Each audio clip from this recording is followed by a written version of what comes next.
Bonsoir à tous et soyez les bienvenus dans cette nouvelle édition du journal entièrement consacrée à ces initiatives empreintes d'espoir et d'enthousiasme, des initiatives menées tout au long de la journée sur l'île Lagon. C'est donc une édition très positive que nous proposons pour clôturer cette semaine. Et pour nous accompagner ce soir, Abdulkarim Hassani Oya, bonsoir. Bonsoir. Alors vous êtes le secrétaire général de l'association Radio Parole et également organisateur de la formation des bénévoles des radios associatives de catégorie A de Mayotte. Alors c'est une formation qui se tiendra du 12 au 16 décembre prochain. Vous nous en parlerez tout à l'heure au cours de ce journal. Avec nous également sur le plateau Pierre Bellucci. Bonsoir Pierre. Bonsoir Amina, bonsoir à tous. On va parler avec vous du projet Street Art. On l'a vu depuis septembre. Celui-ci s'attache à redonner des couleurs à différents quartiers du chef-lieu.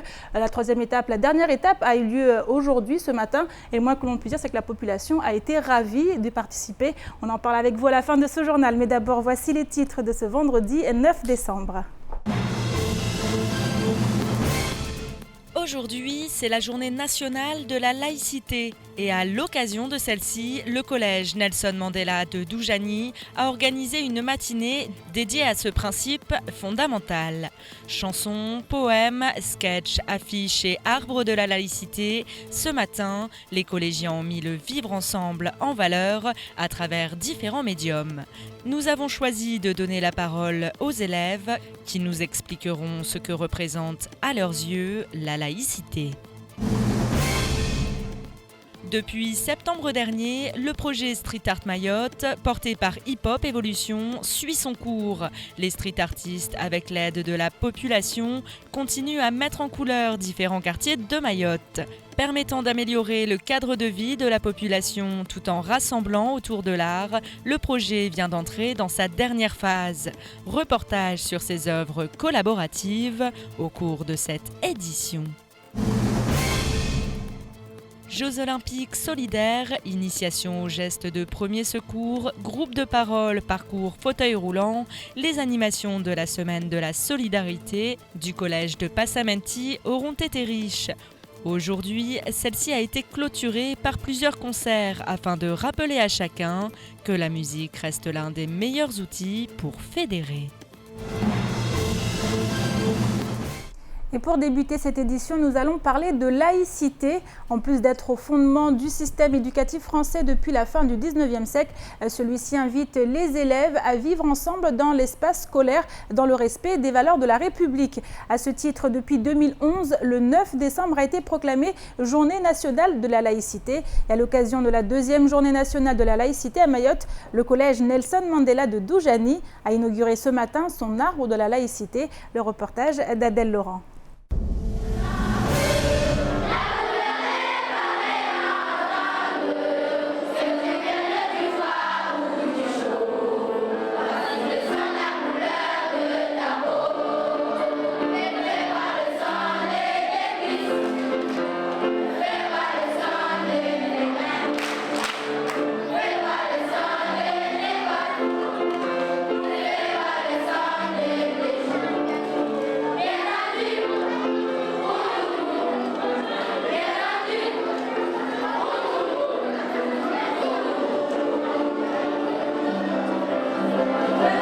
Composition d'une chanson en musique, lecture de poèmes en français, revisitation de la charte de la laïcité en histoire, sketch en anglais, réalisation d'affiches et de l'arbre de la laïcité en art plastique, conformément à la réforme des collèges.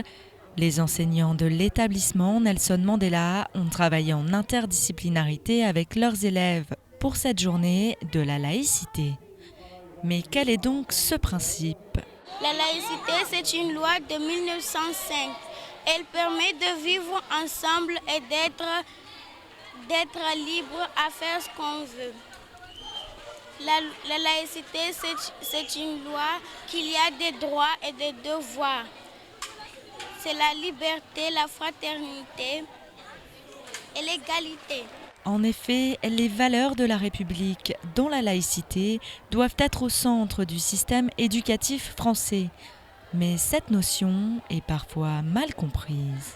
La laïcité, malheureusement, de nos jours, on se cantonne qu'à la religion, alors que la laïcité englobe aussi la liberté d'expression, la lutte contre les discriminations et l'égalité entre les hommes et les femmes. Et on a fait un arbre pour aussi montrer en fait la vision des choses des élèves. Chaque feuille représente une vision des choses pour les élèves. Et cet arbre aussi grandit avec nos élèves dans la laïcité. Développer des racines communes.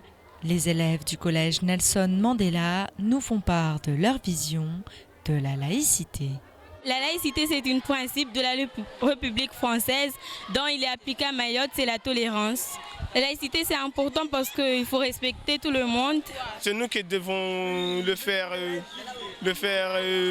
réaliser principalement à tout le monde, au collège, au lycée, n'importe où que ce soit. Mais il faut rester ensemble, unis entre nous.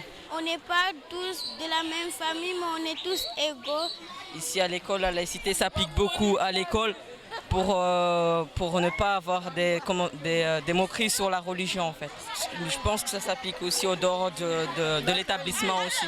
La laïcité, c'est une façon de mettre de côté nos différences. Et c'est le fait de tous s'entendre, quoi. Être ensemble, réunis, unis, en harmonie. Le collège de Doujani espère reconduire cette action l'année prochaine en intégrant les nouveaux professeurs et les nouveaux élèves de 6e. Ce qui est sûr, c'est que cette matinée aura permis de rassembler autour d'une valeur commune, celle du vivre ensemble.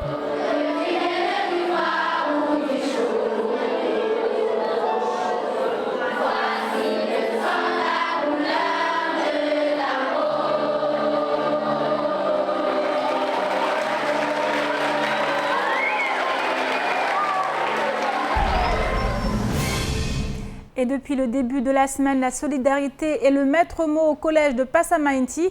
Ainsi, à l'occasion de la semaine de la solidarité, l'établissement s'est attaché à proposer aux élèves activités et animations diverses et variées pour les sensibiliser sur l'importance du respect et du partage. Une semaine durant laquelle les enfants auront appris à changer leur regard sur l'autre et notamment sur les personnes en situation de handicap. La manifestation a pris fin cet après-midi dans la joie et la bonne humeur. De quoi bien commencer les vacances. Retour sur cette semaine solidaire dans ce sujet signé Assoumani Darwesh et Pierre Bellucci. Toutes les bonnes choses ont une fin. Après 5 jours intenses et ponctués d'une multitude d'activités, les élèves du collège de Passamainti s'apprêtent à se quitter et à clôturer leur semaine solidaire. Une semaine très riche et très réussie. Nous avons développé toutes des activités autour du handisport tout au long de cette semaine. Et on le voit aujourd'hui, tous les jeunes ont joué le jeu, tous les adultes aussi, que ce soit les personnels enseignants, non enseignants, les parents d'élèves, etc. Donc cette semaine placée sous la solidarité reste une semaine exceptionnelle, où chacun a apporté son savoir, son savoir-faire, son savoir et surtout son savoir-aider. Je crois que le savoir-aider, c'est quelque chose qu'on a ressenti tout au long de cette semaine. Et s'il y a un message fort à faire passer, c'est celui-là. Le savoir-aider, de manière à bien vivre ensemble. En effet, les élèves ont été amenés à s'entraider et à partager des moments autour du handisport. Et le moins que l'on puisse dire, c'est qu'ils ont été marqués par ce qu'ils ont vécu. Une semaine qui s'est très bien passée. On a vu des œuvres. On a aussi fait du basket fauteuil pour nous sensibiliser et nous faire voir comment les handicapés font pour eux faire du sport. Et on nous a fait aussi voir du cécifoot, le foot mais pour aveugles. On nous a fait montrer que eux, ils arrivent à jouer au foot, mais en étant aveugles, ils arrivent à très bien jouer. Mais nous, quand on fait ça, c'est assez spectaculaire parce que on comprend que eux, c'est difficile pour eux. Et ils y arrivent. Les élèves ont ainsi pu prendre conscience de la chance qu'ils ont d'être valides, mais aussi et surtout de changer leur regard sur les personnes qui, bien malgré elles, vivent avec une forme de handicap. Comme vous avez pu l'entendre, les jeunes ont vraiment ressenti ce que c'était d'être en situation de handicap, se sont mis tout au long de la semaine dans cette situation. Et puis aujourd'hui, c'est un moment festif où tout le monde se retrouve. Tout le collège s'est réuni pour clôturer cette belle semaine que les élèves souhaiteraient voir renouvelée à l'avenir. Une idée qui fait son chemin, car le message de partage, de solidarité et de respect de l'autre semble être pleinement passé. Si c'était à refaire, je referais sans hésiter. Donc, comme nous, il y a des choses, c'est vrai, c'est pas accessible pour eux, mais ils sont comme nous, quoi. Ils sont comme nous. Et on continue maintenant avec un autre sujet, cette formation qui se tiendra la semaine prochaine ici à Mayotte avec notre invité Abdoul Karim Hassani Oya, secrétaire général de l'association Radio Parole. Alors on l'a dit, une formation pour justement former les personnes qui travaillent dans les radios. Pouvez-vous nous en dire davantage ? Oui, alors donc avant tout, donc je tiens quand même à remercier Koizi de cette invitation. En fait, qu'est-ce qui se passe? C'est que ce qu'il y a, c'est qu'on a constaté qu'il y a beaucoup des radios associatives, on est 19 aujourd'hui, qui sont présents sur les territoires de Mayotte, et il y en a beaucoup qui ne sont pas formés. Et donc on a pensé, c'était l'idée qui est venue de deux radios, alors Chiconi FM et Radio Parole, de mettre en place une formation à destination des 19 radios de Mayotte. Et donc c'est une formation qui commencera le lundi 12 décembre, et ça se terminera le vendredi 16 décembre. Alors, ça va être le matin et l'après-midi. Après-midi. Et ça aura lieu au conseil consultatif. Conseil consultatif, donc c'est près de Crédit Agricole. Derrière le bâtiment du Crédit Agricole, il y a des bureaux du conseil départemental par là. Bon, j'en conviens que l'endroit est un peu compliqué. Donc, nos bénévoles, ils sont quand même au courant de cette complication. Donc, c'est pour ça que je dis quand même qu'il ne faut pas hésiter à appeler si on n'arrive pas à l'endroit. En tout cas, le Crédit Agricole à Cavani, ça, je pense que tout le monde connaît. Donc, quand on arrive là, on peut appeler pour connaître l'endroit. Alors, de quoi il s'agira très exactement dans cette formation? Alors, en fait, dans cette formation, il va y avoir 12 modules qu'on va aborder. Alors, pour ne pas peut-être rentrer dans le détail, le premier module, ça concernera par exemple la création d'une fédération des radios associatives, parce qu'on sait quand même que les 19 radios sont présents sur le territoire, mais chacun travaille dans son coin. Et on sait quand même que quand on est dans son coin, on va avoir difficilement, on va s'en sortir difficilement en tout cas. Donc d'où l'idée de se mettre ensemble pour pouvoir mutualiser les moyens, c'est ça. Et donc il y a la création d'une fédération des radios. Il va y avoir aussi les obligations concernant le CSA, la SACEM, qui, j'en profite pour dire que la SACEM, malgré les difficultés que connaissent nos radios, la SACEM n'arrête pas en tout cas de réclamer de l'argent à certaines radios. Et il y en a qui ont payé sans avoir signé une convention avant avec la SACEM. Ce qui est quand même vraiment, c'est pas acceptable en tout cas. Donc il y a les obligations envers le CSA, il y a les syndicats de radio, le syndicat national des radios libres, SNRL qui est là aussi. Ça, donc on va en parler, on va aborder ça. Et puis il y a aussi le côté animation. Donc il y a le côté animation. Bon, le côté animation, là, il s'agit en fait d'aborder le thème qui concerne l'animation, programmer une émission musicale, animer une interview, faire du nettoyage et du montage pour préparer un conducteur d'émission, etc. Donc en tout cas, c'est une formation qui va être riche et il va y avoir certains modules, 5 modules qui est à destination des dirigeants, des administratifs, et puis les 7 autres modules, ça va être à destination plutôt des animateurs, des techniciens, etc. Alors vous avez un peu balayé les difficultés que peuvent rencontrer les radios associatives, donc le côté administratif, le côté pratique, c'est-à-dire au niveau de la radio. Est-ce qu'aujourd'hui on peut dire que les radios se professionnalisent de plus en plus ? En l'état actuel, non. Au jour d'aujourd'hui, non, on ne peut pas dire ça. Donc l'idée de cette formation, c'est justement qu'on ait des radios associatives, locales, qui soient, en tout cas, on l'espère quand même un jour, qui soient en tout cas qui aient des animateurs professionnels, pour que quand on arrive là un jour, un citoyen lambda arrive là un jour, s'il veut parler à la radio, il y ait quelqu'un quand même en face de lui qui sait comment prendre la personne, tout commence par là, et puis quel comportement avoir envers cette personne-là, quelles questions, voilà, le comportement qu'il faut avoir quand on est dans un studio. C'est là aussi l'idée de cette formation, c'est ça aussi l'objectif de cette formation. Et puis demain, mettre en place des contrats CUI, embaucher des gens, des jeunes ou des moins jeunes aussi, embaucher pour que un jour, ces radios-là puissent devenir professionnelles, avec des animateurs professionnels. Tout en restant des associations. Voilà, c'est ça aussi, tout en restant quand même dans le monde associatif, parce qu'il faut savoir qu'on est une association, mais on peut aussi embaucher des gens. On peut aussi embaucher des gens en contrat aidé, en contrat CUI, CAE, etc. C'est tout à fait possible. Alors justement, qu'est-ce qui porte une association, une radio associative? C'est quoi à peu près? Qu'est-ce qui la caractérise le plus particulièrement? Alors, une radio associative, vous savez, une radio, c'est quelque chose, pour moi, quand même, qui est essentiel pour un village. Pour un village, pour une population. Pourquoi? Parce qu'on sait très bien que dans notre territoire, on est dans un territoire avec beaucoup de tabous. Il y a beaucoup de choses qui existent comme chez nous et on n'ose pas le dire. Alors qu'il faut le dire.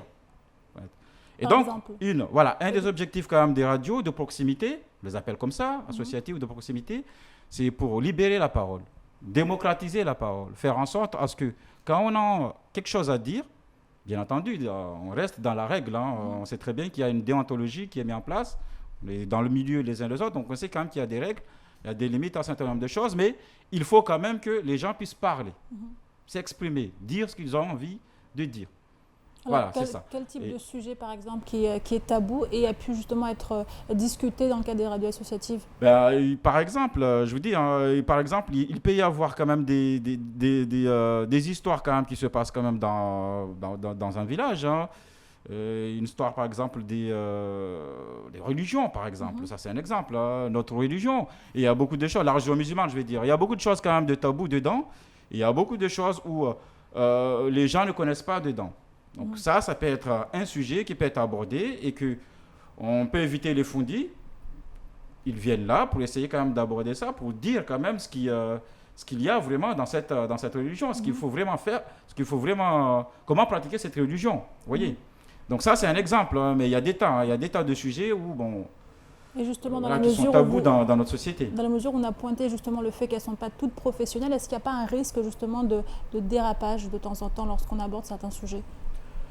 Non, je ne pense pas. Du moment où on met en place une formation, cette formation, c'est ça l'objectif aussi, c'est qu'on va dire quand même ce qui doit être dit, ce qui ne doit pas être dit, les limites, n'est-ce pas?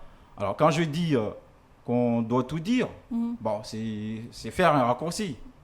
Bon, on sait très bien quand même que quand on est dans une radio, il y a quand même un certain nombre de choses qu'on ne doit pas dire. Donc voilà, ça, on sera quand même maîtrisé. Une fois la formation terminée, je pense qu'on sortira avec des idées très claires et savoir vraiment ce que c'est qu'une radio, savoir vraiment ce que c'est qu'une animation de radio, comment recevoir les gens, qu'est-ce qu'on doit dire, qu'est-ce qu'on ne doit pas dire. Comment la financer. Alors, il y a un module, je reviens encore pour les modules, là, il y en a un que j'ai oublié, c'est concernant en fait les demandes de subvention. Les financements. Aussi. Voilà, le fonds de soutien.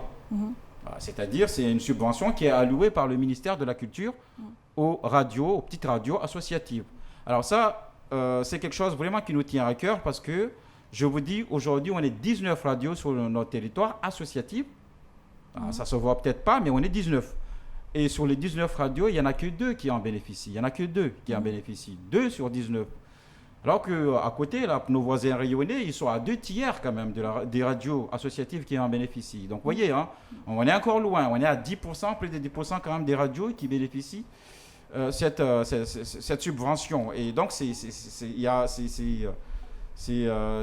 une des choses qui font qu'on a mis en place cette formation pour permettre à toutes ces radios, en tout cas on espère un jour, de bénéficier de cet argent qui, je pense, est là et c'est fait pour pouvoir faire fonctionner les radios locales associatives. Alors, comment faire pour participer à cette formation? Alors, donc, en l'état actuel, la liste est close. La liste est close là, en l'état actuel. Pour participer, il faudra essayer quand même de prendre en contact avec les organisateurs. Donc, il y a moi et puis il y en a d'autres organisateurs.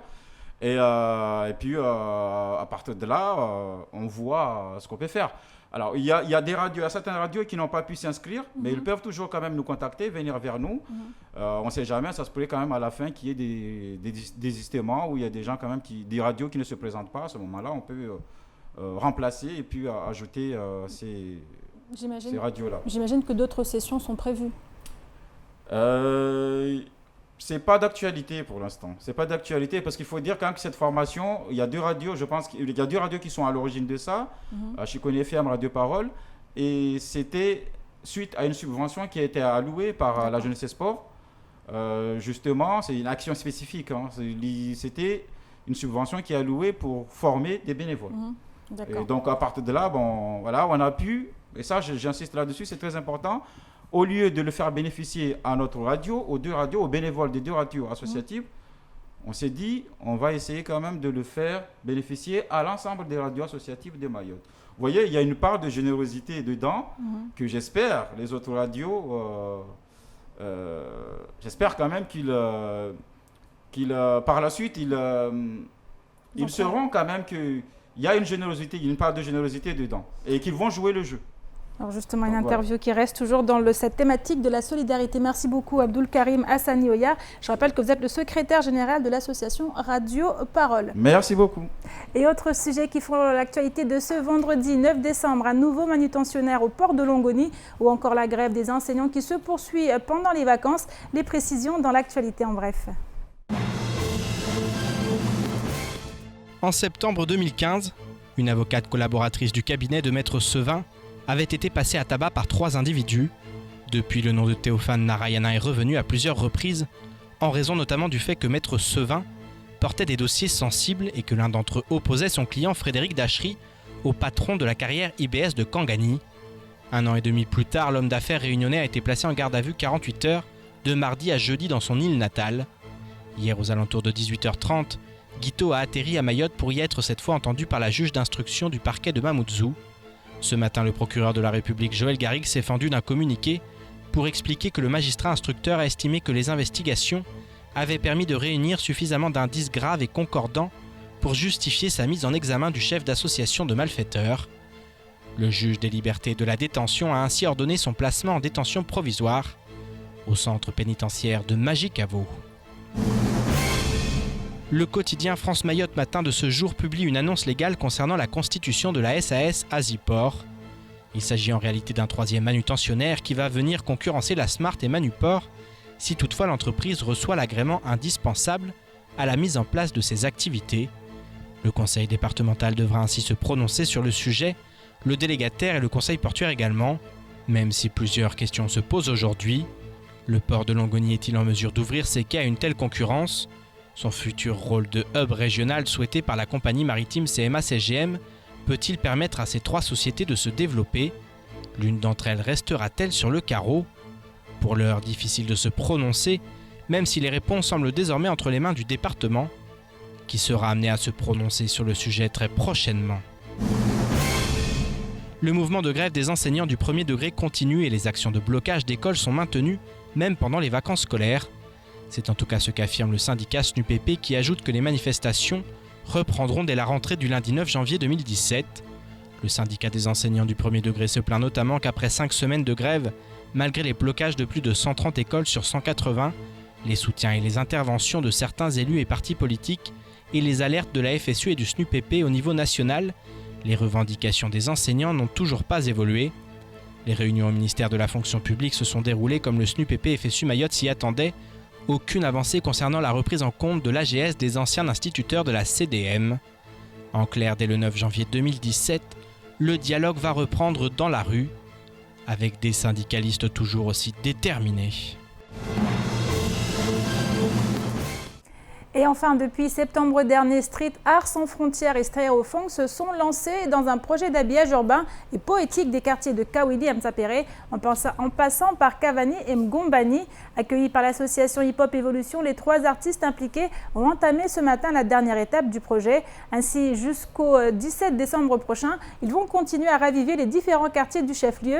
Ce matin, nous avons pu les suivre et constater à quel point leur travail est apprécié par la population. Un sujet signé Mohamed Mariox, Pierre Bellucci et Leslie Vimné. Là du coup on a un petit peu préparé les escaliers afin de pouvoir les peindre, donc on a enlevé un peu les saletés. Et puis du coup voilà, on commence à mettre de la peinture, toujours sur l'idée des dégradés et décorer le mobilier urbain.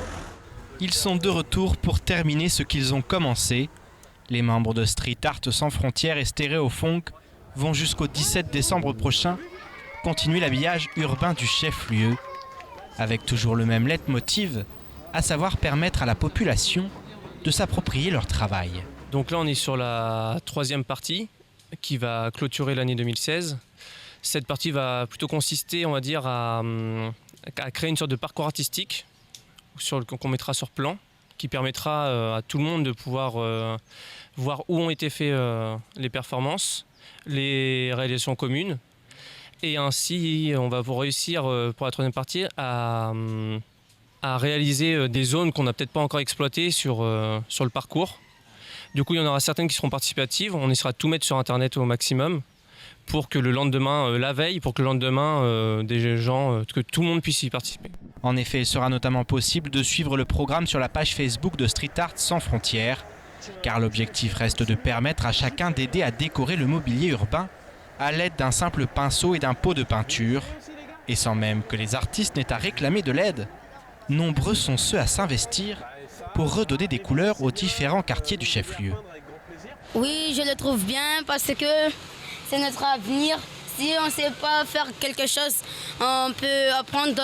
S'il y a quelqu'un qui veut qu'on l'aide, on peut l'aider. Si ma mère veut qu'on paie sa chambre, on peut prendre pour l'aider. On va lui dire que non, on sait peindre. Après, il va nous dire de prendre les pinceaux et la peinture pour peindre. Moi, je suis sur le métier de la peinture.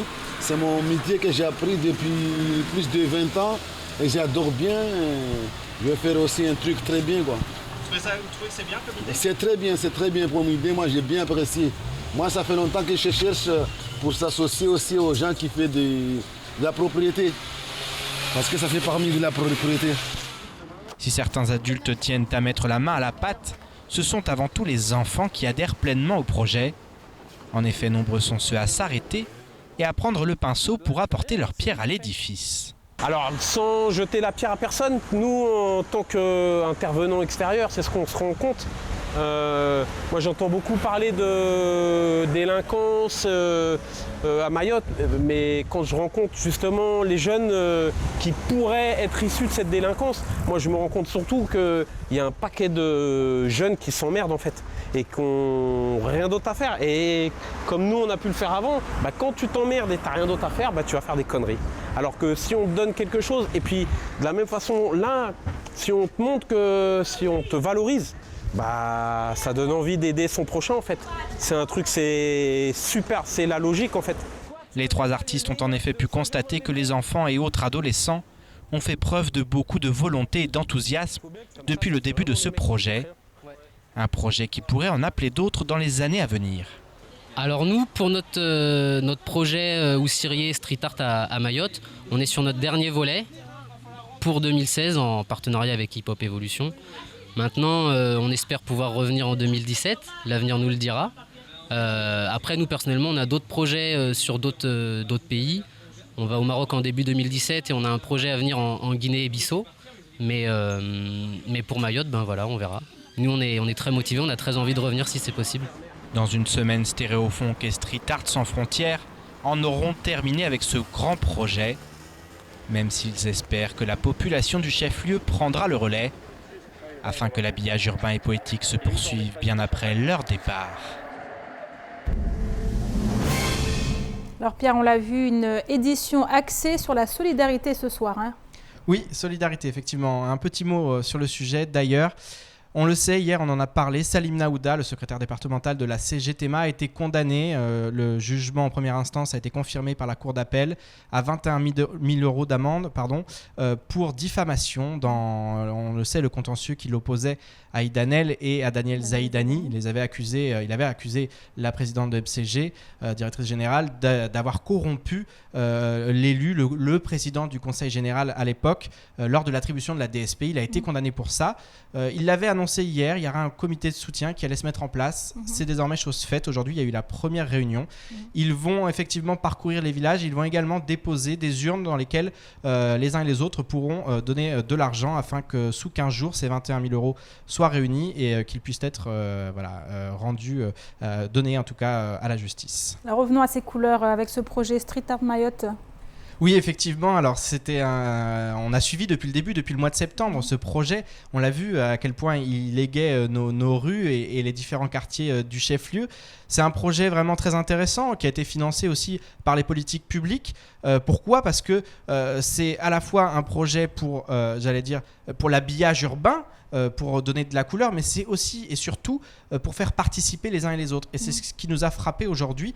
Nous avons pu aller sur le terrain et constater qu'effectivement, sans même réclamer, beaucoup regardaient, et surtout les enfants, et se mettaient à peindre, à prendre le pinceau et trouvaient ça génial de peindre les rues comme ça, de leur donner de la couleur. Et c'est vraiment une très très belle initiative. On a été ravis d'y participer, de suivre depuis le début, parce que c'est le genre d'action positive. Il y en a à Mayotte, on l'a vu aujourd'hui, il y en a beaucoup. Parfois on n'en parle peut-être pas assez, c'est pour ça qu'on a fait ce choix aussi ce soir d'en parler, de mettre en avant toutes ces choses qui se passent, tous ces enfants.